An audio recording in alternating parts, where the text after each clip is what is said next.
In this video, let's review the GoPro Max in 2024 before the GoPro Max 2 comes out.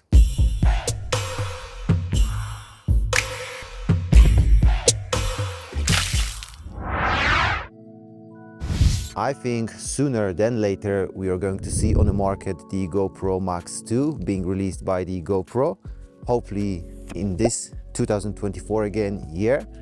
And in the meantime, I think it's appropriate to talk about the original GoPro Max. I am gonna do this in this video in a form of my personal review based on my also personal experience of using this camera. And by the way, my goal for this video is to include as much possible of the original footage coming from the GoPro Max camera itself, so you can see the most examples and you can get the most out of this video and see for yourself what this is all about. Let's get right into it. It's 2024 and this camera was released in 2019. At that time I was about to choose and buy my very first action camera, and there was actually another camera on the market, very good by the way, and that was the GoPro Hero 8 Black to be exact. At the end I decided to go with the Hero 8 model, even to the point that a couple of years later I decided to upgrade it to the GoPro Hero 10 Black. And alongside the camera I got myself the Max Lens mod, so additional lens which would extend the features of the GoPro Hero model to almost the levels of the GoPro Max. You unlock the capabilities only available on the GoPro Max at that time. Until 2023, when I was able to put for the very first time my hands on the GoPro Max. As you can see, I was sticking more with the Hero models from the get-go. The GoPro Max is a second generation of a consumer 360 cameras from GoPro. The very first one was in 2017 GoPro Fusion, where after capturing your footage, you had to manually synchronize, or in other words, stitch the two images on your computer to receive finally the 360 footage. What two images, you may ask? Let me explain. Most of the consumer 360 cameras have got two lenses. One at the front of the camera, like standard camera, and one at the back of the camera. That allows you to capture two individual images, front and back, resulting as 360 footage video. With the GoPro Max, everything has changed in comparison to the GoPro Fusion, and this is because the whole process of synchronization, or as I mentioned earlier, stitching of the two images, now happens all inside and is done by the camera itself. So when you transfer your footage to the computer, now you already got 360 video. Nowadays, most of the consumer 360 cameras allow you to transfer your footage not only to a computer, but also to a mobile device like a smartphone or a tablet. And you use a dedicated app to achieve that. Why would you want to do that? Not only to offload your micro SD memory card, which sits inside of the camera, but also and especially because you can keyframe your footage. And to do that, you're in need of a software. So now the mobile device like a smartphone or tablet provides the solution to that, the same way a computer and dedicated program like GoPro Player will provide solution to do that on a computer. But wait, what is keyframing? Keyframing is a term used in post-production editing, and it describing an action and an ability to choose frames from the recorded footage. So we can, for example, zoom in and out, we can tilt, rotate, we can pan the frames, etc. So in different words, the keyframing allows us to program how the frames will run in the playback. When it comes to keyframing a 360 degrees footage, we can, in simple terms, choose the frames to show. Since the camera was recording all around, we can also indicate that way the viewer of where to look. We can lead our story. That being said, we have to remember that the 360 degree video footage always requires some post-editing work on it, especially if we're thinking of exporting it as the 16:9 or 9:16, so either vertical or horizontal video. At the same time, having the full spectrum of 360-degree view and the whole range of frames to choose from afterwards while we keyframing, I think it's totally worth the extra work. And as a matter of fact, we shouldn't be looking at it as extra work. It's just part of the whole process of using the camera. All those fantastic functions opens the door to the completely new and next level, next dimension of creativity in terms of unique angles and transitions while we producing our content.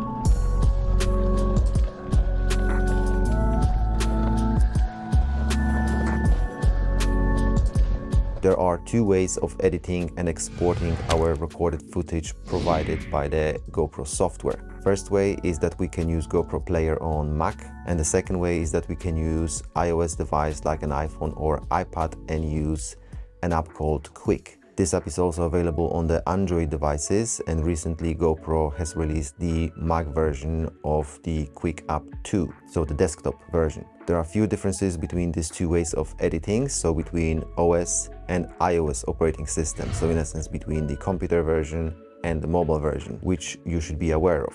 First, let's talk about the GoPro Player for Mac. The GoPro Max is capable of recording 360 degrees footage in up to 5.6K resolution. That 5.6K resolution is split between the two hemispherical lenses, which means each lens records in around 2.7K resolution. Here's the differences between editing on Mac using GoPro Player and editing on the iPhone using the Quik app. When editing on Mac, I use the SD card reader to get my footage onto the computer. In the GoPro Player on Mac, after trimming and keyframing your footage, you can upscale and export the video to 4K resolution. Additionally, you can choose an option to improve the quality of stitching effect between the two hemispherical images. You just need to click that option before the initial export. Whereas in the Quik app on the iPhone, you can only export the same 360 degrees footage as a 1080p resolution video. So we cannot upscale that footage to 4K as we can do on a computer. Another difference is that you can connect your GoPro Max wirelessly to your mobile device and get your footage on it that way.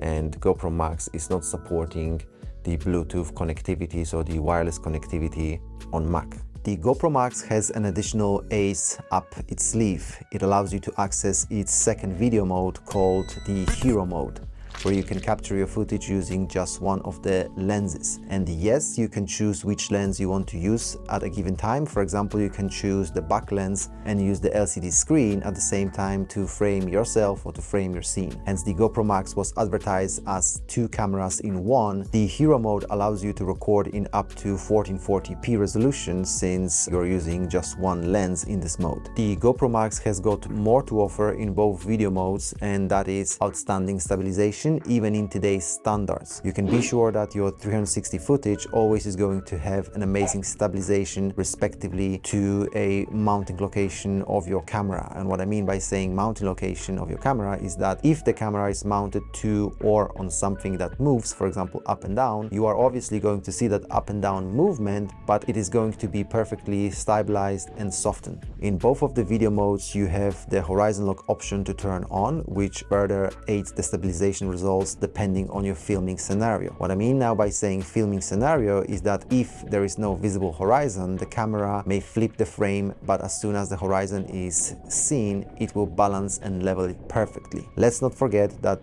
this feature was exclusive to GoPro Max and was only available in Hero cameras starting from the GoPro Hero 9 and the release of the Max Lens mode, which allowed up to 2.7K resolution too. You can choose the Super View digital lens providing the widest field of view alongside the Max Hyper Smooth and the Horizon Lock as the cherry on top, resulting in amazing triple combo. So you've got the widest field of view, the best stabilization and the leveled footage capabilities at the pit of your fingers. The GoPro Max also offers slow motion. For 360 mode we have 60 frames per second in 3K, and for Hero mode it's also 60 FPS but in 1440p, so technically 2.7K.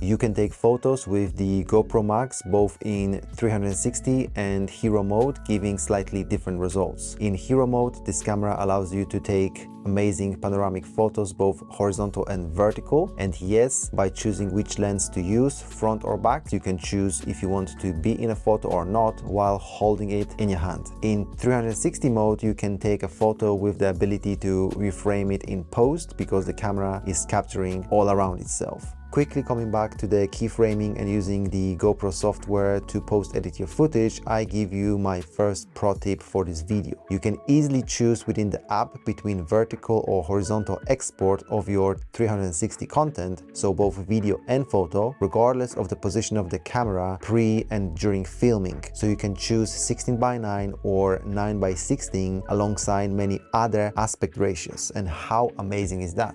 The GoPro Max additionally allows you to capture 360 time-lapse and 360 time warp, which adds a lot of flexibility to your normal lapses and warps. Time-lapse is best for stationary recording or shots with slow camera movements, and time warp works best where there is much more movement to the camera.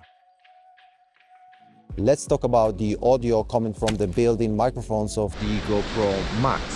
The reason why I say built-in microphones is because there are 6 microphones in this camera. That being said, let's not forget that the microphones are omnidirectional. Omnidirectional microphones pick up sound with equal gain from all sides or directions of the microphone. What this means is whether a user speaks into the microphone from front, back, left side or right side, the microphones will record sound all with equal gain. When you're fairly close to the camera and without too much wind, you're gonna get the best results from the built-in microphones. We've got also the wind cancellation option in the settings to choose and improve the sound quality in windy conditions, but despite that, depending on the intensity of the wind and how it hits the microphones, we are always going to hear some sort of distortion. The GoPro Max allows to choose specific microphones, and depending on the direction of the source of sound, we can further potentially improve the sound of the quality with the right choice. In 360 mode, we can choose standard stereo or stereo plus 360. In Hero mode, we can choose mics between stereo, front, back, or match lens. Match lens means that depending on the lens that we are using, the microphone on that side of the camera will be used to record audio. Before I finish this video, I have to talk about a very important thing, and that is the correct position of the camera while using the 360 mode. For this example, let's use a selfie stick or a pole. To achieve what is referred to as invisible stick effect in a playback and make it look like the camera is floating in the air, we have to make sure that the camera is perfectly aligned with the selfie stick or a pole. Once we know that the camera is aligned, we can tilt the whole stick with the camera on it for the desired angle. Also, we have to make sure that the base of the stick or a pole is not bigger than the camera itself and it is not coming out from underneath it, since it would become visible in the camera lenses and it will affect our invisible stick effect.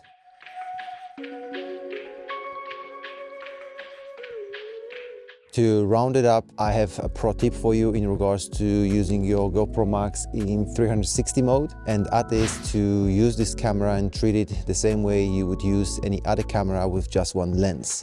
So where I'm going with that is that you want to have your subject in front of your lens. So point your lens at your subject and avoid putting your subject in between the two lenses, so on the side of your camera. Because as you can see in this example, even though the stitching is quite good, at times in a post you are going to get the distortion on the path of the stitching of the two hemispherical lenses, and keeping the lens at your subject resolve that issue and fixes the case. When it comes to low light video recording with the GoPro Max, it is not the best, especially due to the fact of the fairly small sensor inside of this camera.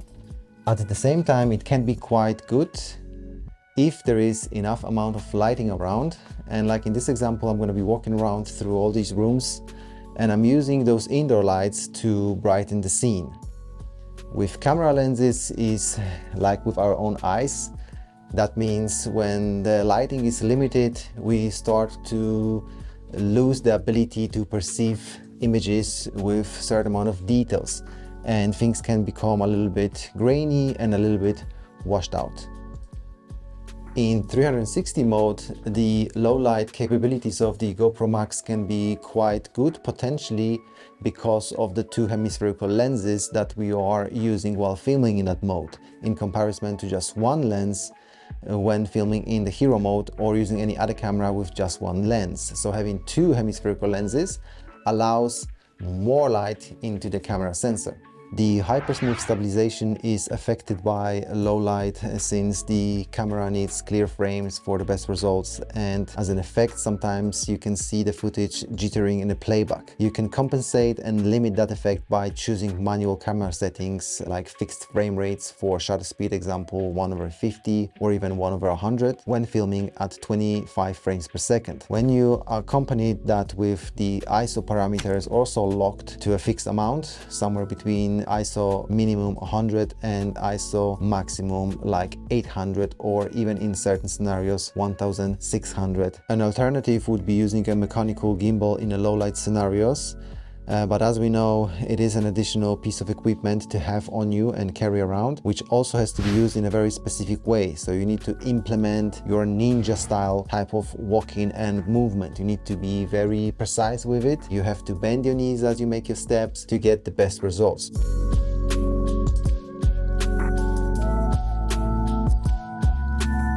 The next pro tip I have for you in this video is to do with the batteries. I do recommend using the original GoPro Max batteries since the third-party ones are unreliable. I have here two Max batteries from another brand. You can see the brand name written on them, and based on my experience, they tend to shut down and completely discharge suddenly anytime from reaching around 40% of charged and below in them. I experienced that especially in low outside temperatures, so anything below 0 degrees going into minus, and up to +3 degrees. So anytime you pick your camera to record with those type of batteries, always take a couple of them with as much charge as possible, and you will thank me later. On the other side, the original GoPro Max battery performs well. I do recommend the Enduro version, hence that one I am using on regular basis. It works very good in low temperatures, even in a cold water with lots of wind. I am sure that the standard black GoPro Max battery with the blue bottom also works very well for general use. And if you want to go with the third-party batteries, you planning to get them, sure, you can buy them cheaper, but treat them as a small support to your setup rather than just main dedicated batteries to go with while using your gear, and save yourself the frustration. To round up this video, in my personal opinion, I think the GoPro Max is a great and powerful camera. The image quality coming from it and the resolutions offered by this device are very good and very relevant in nowadays standards. We've got the 5.6K, which, yes, I know is split between the two lenses, so technically we've got the 2.7K per each lens, but also we can upscale that footage to 4K using the GoPro software on Mac. All that what I'm saying touches the truth even further when we look at the platforms, for example, like Instagram, and they favoritizing the 1080p video uploads. With the GoPro Max, we've got that covered because we've got the 1080p, 2.7K and 5.6K the 4K exports availability within the apps to use while working on our videos. That being said, the GoPro Max reveals a great room for improvements, because yes, we do get here and there a little glitching with the camera where it doesn't respond as good as we would want it. It crashes and things like that, but that doesn't happen too often to overweight the benefits and the greatness of this camera. I started using the GoPro Max as my go-to flagship action camera from the whole range of the GoPro cameras. Personally, I would choose this camera over the Hero model if I had to choose just one of them. Now, that's been said, I also think that because that camera wasn't updated every single year, like for example the Hero models or any other cameras on the market, that makes it even more special. My very last pro tip in this video to fully finalize it is to again highlight and elaborate quickly a little bit more about why GoPro was advertising this camera as 2-in-1, or as a matter of fact 3-in-1. Let's just quickly recap. We get the Hero mode where we've got 2 lenses and we can choose the lens. Technically, if I mount the camera onto something, I can just switch between the lenses instead of having to turn the whole camera around. Having 2 individual lenses makes this already 2-in-1 camera. Now, if we add to this the designated 360 mode, now we are combining and synchronizing those 2 individual lenses into one image. As a result, we get the 360 video footage and ability to record. That way we get the additional camera. So we've got 3-in-1 with the GoPro Max. With all that being said, as always, remember, be inspired, be creative, and be active. I'll see you soon. On to the next one.